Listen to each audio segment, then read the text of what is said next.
If you're shopping for a blue water boat, you've undoubtedly faced the dilemma. Blue water in some circles means heavy, full keel, tiny cockpit, modest sail plan. But you really want more space, more master bedroom, bigger cockpit, a swim platform. Today, we're going to rip that dilemma open with a bunch of data from the ARC rally. Can you get what you want and what you need, or do you have to buy one of those old battleships? And further, can you do it on the cheap?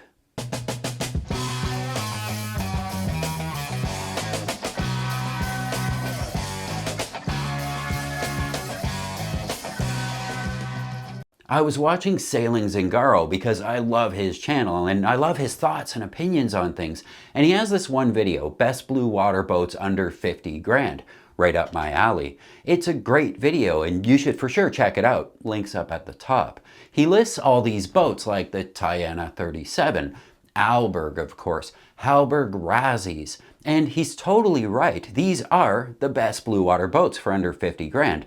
But none of them offer what we want in terms of space or livability. Here's the inside of an Alberg for reference. And then here's the inside of something more in line with what we actually want to live on. Let's take a Beneteau 423. The problem is the word blue water. Ocean rated, safe, able to make passages. For decades that's meant big, heavy, full keel, cutter-rigged battleships for the Pacific and the North Atlantic. Boats like that Tiana 37 fit the bill very nicely.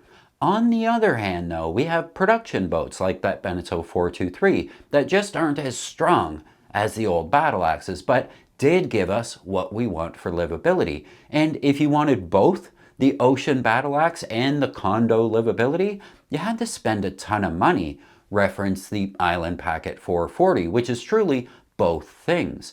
Ocean-going battle axe and luxury condo, but they're $500,000.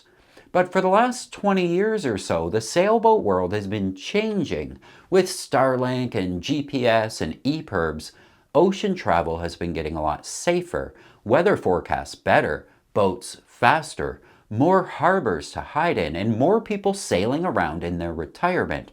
And rallies now, like the ARC, where you don't have to go it alone. You can team up with 100 other boats going the same route you are. You're not truly out there in the middle of the ocean all by yourself anymore like you used to be. Technology got better, boats got better, the world is getting smaller. As such, we're seeing world cruisers using different boats than they did 20 years ago. Less battleship, more condo. Now, disclaimer, while the world is getting smaller and technology better, Zingaro is still absolutely right. The battle axe is still the right boat for ocean miles. But I would wager it's no longer the only right boat. If you want to go cruising now, you really have to examine your goals. Do you want to be like Delos and sail the entire planet without a limit? If so, buy the battle axe full keel or spend the $500,000 on the big luxury condo battle axe. But what if you don't plan to cross the ocean and sail around the planet like Delos? Most cruisers are doing the Caribbean or the Med or both, crossing back and forth with the ARC rally with 140 other boats. And maybe that's our best point of reference today. The folks who did the ARC last. What boats did they use? Luckily, ARC publishes the list of boats, and we have it here. 141 boats did the ARC last. Removing the racers and the multi-hulls, we're left with 83 cruising boats. Remove everything over 60 feet just to make this easier, and we have 67 boats left. Then we can sort of sort them between battle axes and production boats. This is a bit murky, but we've got a lot of Beneteau production boats here. Hansa, Jeanneau, Bavaria. And on the other hand, we have a lot of Halberg Razzies, Nordship, Moody. It seems clear which is which.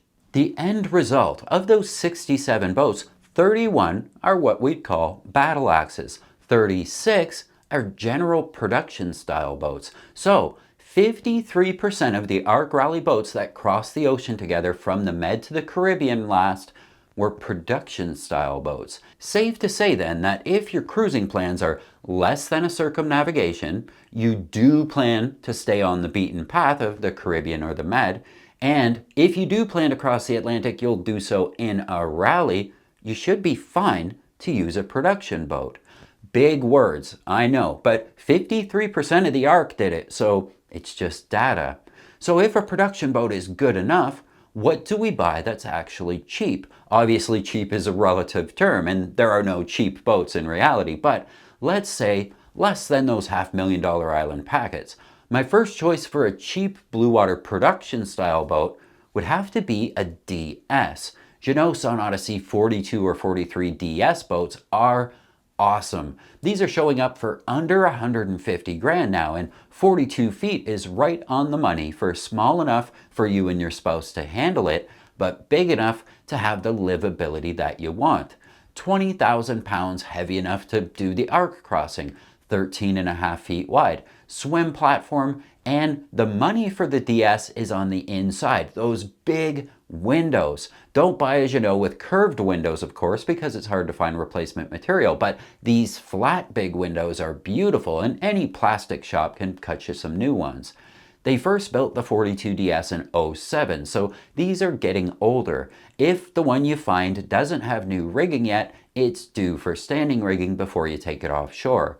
They're all going to be due for sales, and we're going to be watching for engine hours. These came with Yanmar 4Js, so that excellent engine is great, but up to about 8,000 hours or so, then you got to start worrying about whether or not they're due for a rebuild.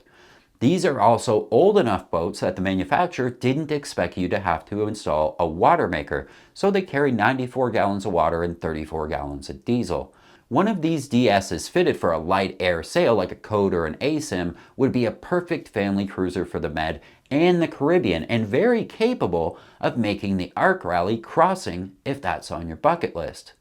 Another one to look for, we mentioned it earlier, the Beneteau 423, the most popular Beneteau over 40 feet with over 300 of these things made starting back in 2002. These 20,000 pound Caribbean cruisers can be found very cheap, under 150 for sure, but I've seen them come closer to 100 grand in the summertime. While I'd prefer the Jeanneau version DS with the big windows, the 423 is a great boat to live on, and again, right on the money for the size you want if it's just you and your spouse handling this boat.